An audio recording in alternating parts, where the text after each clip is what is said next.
Hello welcome back to my channel. അപ്പോൾ ഇന്ന് Monday പിള്ളേരെ സ്കൂളിൽ 3 പേർക്കും സ്കൂളിൽ പോകേണ്ട ഒരു ദിവസമാണ് കേട്ടോ. അപ്പോൾ ഇഡ്ഡലി മാവ് ഇന്നലെ അരച്ച് വെച്ചത് കൊണ്ട് കുറച്ച് എളുപ്പമായി.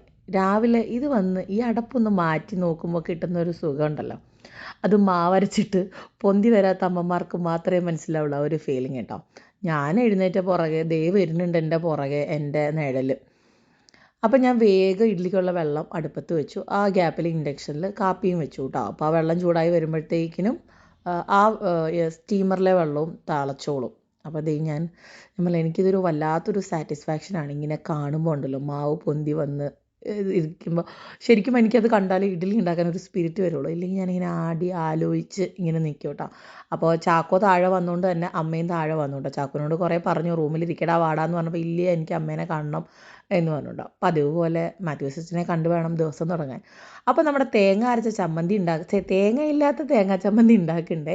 അപ്പോൾ അതേ സബോളയും വെളുത്തുള്ളിയൊക്കെ അമ്മ എനിക്ക് വേഗം അരിഞ്ഞു തന്നു. അപ്പോൾ അത് എണ്ണ ഒഴിച്ചിട്ട് നോർമൽ സൺഫ്ലവർ ഓയിലാണ് കേട്ടോ. വെളിച്ചെണ്ണ ഒഴിച്ചാൽ കടയുടെ ടേസ്റ്റ് തന്നെ മാറും. പിന്നെ കുറച്ച് പച്ചമുളക് ഇട്ടിട്ടുണ്ട്, നമ്മുടെ എരിവിനനുസരിച്ചുള്ള പച്ചമുളക് ഇടാം കേട്ടോ. അത് നമുക്ക് പെട്ടെന്ന് വീട്ടിൽ തേങ്ങയില്ല, പിന്നെ തേങ്ങയുടെ വിലയൊക്കെ കൂടുമ്പോൾ ഇതൊക്കെ വെച്ച് അഡ്ജസ്റ്റ് ചെയ്താൽ മതി. അത്ര പെട്ടെന്ന് മനസ്സിലാക്കാനൊന്നും പറ്റില്ല. പിന്നെ നമ്മൾ ഇത് കൊള്ളാമോ എന്ന് ചോദിച്ചാൽ ചിലപ്പോൾ അവർക്ക് മനസ്സിലാവും. അല്ലാണ്ട് മിണ്ടാണ്ട് അരച്ച് ടേബിളിൽ വെച്ച് കൊടുത്താൽ മിണ്ടാണ്ടിരുന്ന് കഴിച്ചിട്ട് മിണ്ടാണ്ട് പൊക്കോളൂ കേട്ടോ. അങ്ങനെ ഒരുപാട് കളർ, നമ്മൾ ബീഫിനൊക്കെ വറ്റുന്ന പോലെ ഒരുപാട് കളറ് മാറണ്ട, ജസ്റ്റ് ഒന്ന് വാടിയാൽ മതി. എന്നിട്ട് കുറച്ച് മല്ലിയിലയും കുറച്ച് പൊട്ടുകടലയും ആവശ്യം നമ്മൾ എടുക്കുന്ന ക്വാണ്ടിറ്റിക്ക് അനുസരിച്ച് കുറച്ച് പൊട്ടുകടല ഓവറായിട്ട് ആഡ് ചെയ്യരുത്, അല്ലെങ്കിൽ അതിൻ്റെ കുത്ത് തന്നെ വരും കേട്ടോ. അങ്ങനെ അരച്ച് കൊണ്ട് സൂപ്പറാക്കി വെച്ചിട്ടുണ്ട്. ഞാൻ കടുക് താളിച്ചു, കടുകും കരിവേപ്പിലിട്ട് താളിച്ചു. അപ്പോൾ അമ്മയോട് കഴിക്കാൻ പറയണം, അമ്മ ഇതുവരെ കഴിച്ചിട്ടില്ല. അപ്പോൾ അമ്മ പറഞ്ഞു കൊള്ളാമല്ലോ, തേങ്ങയില്ലാത്ത തേങ്ങാ ചമ്മന്തി കൊള്ളാമല്ലോ എന്ന് പറഞ്ഞു. അങ്ങനെ വേഗം തോമുവിനെ ഡോൺ ചേട്ടൻ റെഡിയാക്കി കൊണ്ടുവന്നിട്ടുണ്ട്. ആൻസൺ ചേട്ടൻ വന്നത് ഇവരാരും തന്നെ കണ്ടിട്ടില്ല, എല്ലാവരും ഉറങ്ങിയിട്ടുണ്ടായിരുന്നു. അപ്പോൾ ആൻസൺ XUV കാണാതായപ്പോഴാണ് ഇവർ ശ്രദ്ധിച്ചത്. അപ്പോഴാണ് ബുള്ളറ്റിൽ വന്നതെന്ന് അറിയുന്നത്. അപ്പം അത് നോക്കിക്കൊണ്ട് നിൽക്കുകയാണ് കേട്ടോ ജനലിൽ കൂടെ. പിന്നെ ഓരോരുത്തരായിട്ട് ബ്രേക്ക്ഫാസ്റ്റ് കഴിച്ച് തുടങ്ങി. ഇത് ചാക്കോ ഉണ്ടോ ആൻസൺ ചേട്ടനെ കളിപ്പിച്ചുകൊണ്ടിരിക്കുന്ന രംഗമാണ് കാണുന്നത്. ആൻസനോട് ഇച്ചിരി ചായവ് കൂടുതലാണ് നമ്മുടെ ചാക്കോയ്ക്ക്. അപ്പോൾ ഫോണിൽ എന്തോ കാണിച്ചുകൊണ്ടിരിക്കുകയാണ് കേട്ടോ, എന്താണെന്ന് എനിക്കറിയില്ല. ഇന്നലെ ഡാഡി പുറത്ത് പോയിട്ട് വന്നപ്പോൾ ഇവർക്ക് കുറച്ച് സ്റ്റിക്കേഴ്സ് കൊണ്ടുവന്നിട്ടുണ്ടായിരുന്നു. അത് എവിടെ ഒട്ടിക്കണം എന്ന് ഇങ്ങനെ ആലോചിച്ച് നടക്കുമ്പോഴാണ് മമ്മി പറഞ്ഞത് കസേരയിൽ ഒട്ടിക്കുക, ഇത് ഫ്ലാഷ് എന്നൊക്കെ പറയുന്നുണ്ട്, എന്താണെന്നൊന്നും എനിക്ക് മനസ്സിലായിട്ടില്ല. അങ്ങനെ നമ്മുടെ തോമുകുട്ടന് പോകാൻ സമയമായിട്ടുണ്ട്. അപ്പോൾ അപ്പയുടെ കൂടെ പോകുന്നുണ്ട് കേട്ടോ. അപ്പോൾ ചാക്കോ യാത്രയൊക്കെ പറഞ്ഞ് വിടുന്നുണ്ട്, ബൈ പറയുന്നുണ്ട്, ഭയങ്കര സന്തോഷത്തിൽ ടാറ്റ പറഞ്ഞ് വിടുന്നുണ്ട് കേട്ടോ. ഇത് കഴിഞ്ഞിട്ട് വേണം കുട്ടിക്ക് ജോലിക്ക് പോകാൻ. ഇന്ന് കുട്ടിക്ക് സ്കൂളിൽ സ്വിമ്മിങ് ഡേ ആണ്, പൂൾ ഡേ ആണ്, സ്വിമ്മിങ് ഡേ അല്ല പൂൾ ഡേ എന്നാണ് ഇവർ പറയുക കേട്ടോ. അങ്ങനെ അതിനൊക്കെ റെഡിയായി അവൻ പോയി. നമ്മുടെ ചാക്കോ കൂട്ടന് റെഡി ആയിട്ട് വന്നിട്ടുണ്ട് കേട്ടോ. അപ്പോൾ ഇന്ന് പാച്ചുവിന് അപ്പയുടെ കൂടെ പോകണമെന്ന് നിർബന്ധം. എന്നാൽ പിന്നെ ചാക്കോ ഡാഡിയുടെ സ്കൂട്ടറിൽ പോവും. അങ്ങനെയായോ? അങ്ങനെ ആവാൻ പാടില്ലല്ലോ. ചാക്കോ അങ്ങനെ വിട്ടുകൊടുക്കില്ല കേട്ടോ. അങ്ങനെ വിഷമിച്ച് തോമുവാണെങ്കിൽ കരഞ്ഞു കൂവിയാൻ. ആ സമയം ചാക്കോ അല്ല, ഇവൻ പറഞ്ഞു എൻ്റെ അപ്പയ്ക്ക് ബുള്ളറ്റ് ഉണ്ടെന്ന് പാച്ചു പറഞ്ഞു. അപ്പോൾ ചാക്കോ പറഞ്ഞു എൻ്റെ അപ്പയ്ക്ക് I-20 ഉണ്ട്. അപ്പോൾ ആ മുതലാണ് കേട്ടോ നിൽക്കുന്നത്. അപ്പോൾ ഡാഡി കയറാനായിട്ട് ഇങ്ങനെ വെയിറ്റ് ചെയ്ത് നിൽക്കുകയാണ്. മൂപ്പർക്ക് ഡാഡിയുടെ കൂടെ സ്കൂട്ടറിൽ പോകാൻ ഭയങ്കര ഇഷ്ടമാണ് കേട്ടോ. അത്രയ്ക്കും സന്തോഷമാണ് സ്കൂട്ടറിൽ പോകാനായിട്ട്. അപ്പോൾ അതിൻ്റെ ആ ഒരു എക്സൈറ്റ്മെൻറ്റാണ് കാണുന്നത്. പിന്നെ മുടി വെട്ടിയതിൻ്റെ ഒരു ജാട അഹങ്കാരവും ഉണ്ട് കേട്ടോ. പിന്നെ അടുത്ത കാൻഡിഡേറ്റ് വന്നു. ചാക്കോയ്ക്ക് ഇവിടെ വരുമ്പോൾ ടാറ്റ തന്നില്ലെങ്കിൽ ഒരു സമാധാനക്കേടാ. ജാട കളിച്ച് പോകുന്നുണ്ട്. ഞാൻ പറഞ്ഞു ഞാനും കൂടെ വരാടാ, എന്തായാലും ബുള്ളറ്റിൽ വന്നു. നോ, അവന് ഇന്ന് യോഗ ഡേ ആണ്, അതാണ് ഈ ഒരു കോസ്റ്റ്യൂമിൽ ചേട്ടൻ പോണത് കേട്ടോ. അങ്ങനെ അപ്പയുടെ കൂടെ പോവാണ്. അപ്പോൾ എന്താ പറയുക, ഭയങ്കര എക്സൈറ്റഡ് ആണ് കേട്ടോ പാച്ചുക്കുട്ടൻ ആദ്യമായിട്ടാണ് ബുള്ളറ്റിൽ അപ്പയുടെ കൂടെ സ്കൂളിൽ പോണത്. അങ്ങനെ അപ്പനും മോനും കൂടെ പോകുന്നുണ്ട്. മഴ പെയ്യാതിരുന്നാൽ മതി എന്നായിരുന്നു ഞങ്ങളുടെ ആകെയുള്ളൊരു പ്രാർത്ഥന. കാരണം ആൻസൻ്റെ കയ്യിൽ റെയിൻ കോട്ടില്ല, പാച്ചുവിൻ്റെ കയ്യിൽ റെയിൻ കോട്ടില്ല. അങ്ങനെ ആൻസൺ വീണ്ടും LKGയിലേക്ക് ജോയിൻ ചെയ്യാൻ പോവുകയാണ് കേട്ടോ. പാച്ചുവിൻ്റെ എന്താ പറയുക, എനിക്ക് ഭയങ്കര സന്തോഷമായിട്ടോ. കാരണം എനിക്ക് അവനെ സംബന്ധിച്ച് ഇങ്ങനെ പറയുമ്പോൾ എനിക്ക് ഭയങ്കര ഇഷ്ടമാണ്. ഞാൻ അപ്പയുടെ കൂടെ പോവാണ്, എൻ്റെ ബുള്ളറ്റാണ്, എൻ്റെതാണ് ഇതാണ് അങ്ങനെയൊക്കെ പറഞ്ഞ് ഞാൻ പറഞ്ഞു നീ പൊക്കോ. അപ്പോൾ അവനും സന്തോഷമായി, എല്ലാവർക്കും സന്തോഷമായി, എനിക്കതിലൊരു സന്തോഷം. എനിക്ക് പാച്ചൂരേക്കിലേക്ക് പറയുന്നത് കേൾക്കുമ്പോൾ ഭയങ്കര സന്തോഷമാണ് കേട്ടോ.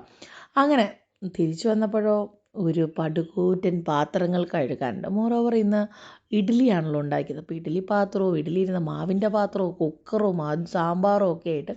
അപ്പോൾ ഡിമ്പിൾ 2-3 ദിവസമായിട്ട് പറയുന്നുണ്ട് മുടിയുടെ തുമ്പ് വെട്ടണം. അപ്പോൾ ഞാൻ ഇന്നലെ വെട്ടിയിട്ട് വന്നപ്പോൾ തന്നെ ഡിമ്പിൾ അപ്പം തൊട്ട് പറഞ്ഞു തുടങ്ങി എൻ്റെയും കൂടെ വെട്ടിയേക്കുന്നു. അപ്പോൾ ഡിമ്പിളിൻ്റെ മുടി വെട്ടുന്നയാൾ മമ്മിയാണ് കേട്ടോ. അപ്പോൾ മമ്മി ഡിമ്പിളിൻ്റെ മുടി വെട്ടി കൊടുക്കുന്നുണ്ട്. മമ്മീനെ ഈ നൈറ്റിൽ എങ്ങനെയുണ്ട്, കാണാൻ അടിപൊളിയായിട്ടില്ല, എനിക്ക് ഭയങ്കര ഇഷ്ടമായി. ഭയങ്കര ഒരു ഐശ്വര്യം ഇല്ലെന്നല്ല, മീൻസ് പണ്ട് ഐശ്വര്യം ഇല്ലെന്നല്ല, ഇപ്പം നല്ല ഇതിട്ടപ്പോൾ ഒന്നും കൂടെ ഒരു ഉതുപ്പ് മുഖത്ത് അല്ലേ, ബ്രൈറ്റ്നെസ് ഭയങ്കരമായിട്ട് തോന്നിക്കുന്നില്ല. എനിക്ക് ഭയങ്കരമായിട്ട് ഫീൽ ചെയ്തു കേട്ടോ. എനിക്ക് ഭയങ്കര ഇഷ്ടമായി. എനിക്ക് മമ്മി ഇങ്ങനത്തെ കളേഴ്സ് ഇടുന്നത് ഭയങ്കര ഇഷ്ടമാണ്. ഞാൻ വന്ന സമയത്ത് എങ്ങനെയാണെന്ന് വെച്ചാൽ മമ്മി ഭയങ്കര വൈറ്റ് ഷെയ്ഡാണ് എടുക്കുക. മീൻസ് ഒരു സാറ്റിൻ മെറ്റീരിയലിൻ്റെ ഒരു നൈറ്റി ആയിരുന്നു ഇട്ടിരുന്നത്. സാറ്റിനാണ്, വേറൊരു മെറ്റീരിയലുണ്ടോ എനിക്ക് പേരറിയില്ല, അതാണ് ഇട്ടുകൊണ്ടിരുന്നത് കേട്ടോ. പിന്നെയാണ് ചൂടൊക്കെ കൂടി തുടങ്ങി, പിന്നെ ഹോസ്പിറ്റൽ വാസമൊക്കെ തുടങ്ങിയപ്പോഴാണ് കോട്ടൺ നൈറ്റിലേക്ക് മാറിയത്. ഡിമ്പിൾ നൈറ്റി ഇട്ട് തുടങ്ങിയപ്പോഴാണ് ആ നൈറ്റി, ഡിമ്പിൾ നൈറ്റി ഉപേക്ഷിച്ചല്ലോ. ഹോസ്പിറ്റലിൽ നിന്ന് ഡിമ്പിൾ നൈറ്റി ഉപേക്ഷിച്ചപ്പോൾ ആ നൈറ്റി മമ്മി ഏറ്റെടുത്തു. അങ്ങനെ അതേ മുടി, ഞങ്ങളുടെ 2 പേരുടെ മുടി, ഞങ്ങളുടെ 2 പേരുടെ 3 പേരുടെ മുടി തൊട്ടാ പൊഴിഞ്ഞു പോവാണ്.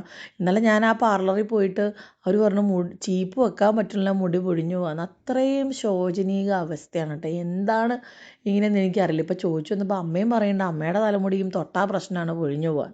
അപ്പം മമ്മിയുടെ കലവരുത് കഴിഞ്ഞപ്പോൾ ഞാൻ എൻ്റെ കല ഇറക്കി കേട്ടോ. കാരണം മമ്മി ലെവലാക്കിയെങ്കിലും തുമ്പത്ത് കുറച്ച് മുടി അവിടെ ഇവിടെയൊക്കെ ഇങ്ങനെ ഇരിക്കുന്നുണ്ട്. അപ്പം അത് ഞാൻ വെട്ടിത്തരാമെന്ന് പറഞ്ഞു മുറ്റത്തോട്ട് ഇറക്കി നിർത്തി കേട്ടോ. കുറച്ച് മുടികൾ ഉണ്ടായിരുന്നു, അതൊന്ന് ജസ്റ്റ് ഒന്ന് ട്രിം ചെയ്ത് വിട്ടു. അധികം വെട്ടിയാൽ ഞാൻ വീട്ടിൽ നിന്ന് ഇറങ്ങേണ്ടി വരും. കാരണം ഞങ്ങൾ 2 പേരുടെ മുടി വെട്ടുന്നത് മമ്മിക്ക് തീരെ ഇഷ്ടമില്ല. നിങ്ങൾ എന്തിനാ പിന്നെ ഇത്ര കഷ്ടപ്പെട്ട് വളർത്തിയിട്ട് വെട്ടിക്കളയാൻ. ഞാൻ ശരിക്കും ചാക്കോൻ്റെ ഡെലിവറിയോട് പ്രഗ്നൻസി ടൈമിലാണ് മുടി വെട്ടുന്ന പരിപാടി നിർത്തിയത്. ജസ്റ്റ് എപ്പോഴും തുമ്പൊന്ന് വെട്ടി വിടും, അത്രയേ ഉള്ളൂ കേട്ടോ. പിന്നെ ഇത് ഞാൻ ഭയങ്കര കാര്യമായിട്ട് നോക്കി വളർത്തിയ മുടിയല്ല കേട്ടോ. എനിക്ക് പണ്ട് മുടി ഉണ്ടായിരുന്നു. എനിക്ക് ഇടയ്ക്ക് വട്ട് കയറുമ്പോൾ ഞാൻ വെട്ടിക്കളഞ്ഞുകൊണ്ട് മുടിയില്ല. എപ്പോഴും നിങ്ങൾ എന്നെ ഷോർട്ട് ഹെയർ ആയിട്ട് കാണുന്ന കേട്ടോ. ഒരു പ്രായം തൊട്ട് ഞാൻ നോക്കി തുടങ്ങിയപ്പോൾ തൊട്ട് എൻ്റെ മുടി പോയി തുടങ്ങി. ഒബിയസ്ലി എനിക്ക് വെട്ടി ഗോപുരം പണിയാനൊക്കെ തുടങ്ങി. അങ്ങനെയാണ് ആ ഒരു അവസ്ഥയിലെത്തിയത്. എനിക്ക് നല്ല നീളമുള്ള മുടിയായിരുന്നു കേട്ടോ. നല്ല അസ്സൽ കോലമുടി, എൻ്റെ അമ്മച്ചിയുടെ മുടിയായിരുന്നു. ഇതൊക്കെ ഞാൻ നശിപ്പിച്ചു എന്ന് വേണമെങ്കിൽ. ടോമുവിൻ്റെ ഹെയർ സ്റ്റൈലായിരുന്നു ചെറുപ്പത്തിൽ എൻ്റെ. ക്യാബേജ്, നമ്മൾ പണ്ട് പറയാം ക്യാബേജ് കെട്ടും എന്നാണ് പറയുക. ക്യാബേജ് കെട്ടും ആയിരുന്നു എൻ്റെ മുടി കേട്ടോ. അതുകൊണ്ട് എനിക്ക് ടോമിൻ്റെ മുടി കാണുമ്പോൾ അത്ഭുതം തോന്നാറില്ല. കാരണം എൻ്റെ ചെറുപ്പത്തിൽ എൻ്റെ തല അങ്ങനത്തെ തലയായിരുന്നു. അങ്ങനെ അതേ ബസ്സിൽ പോകുന്നവർ നോക്കുക, ഞാൻ ഡിമ്പിളിനെ ഇനിയും വല്ലതും ചെയ്യുമെന്ന്. ഞാൻ പറഞ്ഞു, ഡിമ്പിളിനെ ഞാൻ ഒന്നും ചെയ്യില്ല, ജസ്റ്റ് മുടി വെട്ടണതേ ഉള്ളൂ എന്ന് പറഞ്ഞു കേട്ടോ. അങ്ങനെ ഞങ്ങൾ മുറ്റത്ത് നിന്ന് അങ്ങനത്തെ വർത്തമാനങ്ങളും കാര്യങ്ങളും ഒന്നുമില്ല. ഞങ്ങളെ മിക്കവാറും അകത്തായിരിക്കും, പുറത്തങ്ങനെ ഇറങ്ങാറേ ഇല്ല. പിന്നെ എന്തെങ്കിലും ചെടി ഞാനാണ് കൂടുതലും, ഞാനും മമ്മിയും ഡാഡിയൊക്കെയാണ് ചെടി നനയ്ക്കാനും മിറ്റടിക്കാനും ഒക്കെ ഇറങ്ങുക. വേറെ ചേട്ടനും പെങ്ങളും പുറത്തോട്ടേ കാണില്ല കേട്ടോ. അവർ വേറെ തരം ആൾക്കാരാണ് കേട്ടോ. ചുമ്മാ പറഞ്ഞാണ്. കൂടുതലും ഞങ്ങൾ ഇങ്ങനത്തെ കാര്യങ്ങളൊന്നും വീടിൻ്റെ പുറത്ത് പോയി ചെയ്യാറില്ല. പക്ഷേ ഇത് മുടി വെട്ടേണ്ട കേസായതുകൊണ്ട് പുറത്ത് പോയി നിന്നാ കേട്ടോ. അങ്ങനെ ഇതേ മുടി പിന്നി വലിച്ച് കെട്ടി കൊടുത്ത് വെക്കുന്നുണ്ട്. ഇനിയിപ്പം അഞ്ചെണ്ണമുണ്ട് തന്നെ. ഞങ്ങളുടെ ലഞ്ച് ഞങ്ങൾ ഇന്നലെയും ഉണ്ടാക്കി വെച്ചിട്ടുണ്ടായിരുന്നു. ബട്ട് ആൾ കൂടിയത് കൊണ്ട് നമുക്ക് ലഞ്ച് കുറച്ച് മോഡിഫൈ ചെയ്യണം. അപ്പോൾ ഞാൻ പറഞ്ഞു, ഞാൻ പാത്രം കഴുകിയിട്ട് കയറുകയാണ്, എനിക്ക് കുറച്ച് കാര്യങ്ങളുണ്ട് എന്ന് പറഞ്ഞു.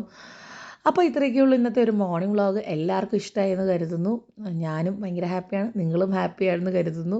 മഴയൊക്കെ ഉണ്ടോ നിങ്ങളുടെ നാട്ടിൽ? ഞങ്ങളുടെ ഇവിടെ ഇന്നലെ രാത്രിയൊക്കെ മഴ പെയ്യുന്നുണ്ടായിരുന്നു കേട്ടോ.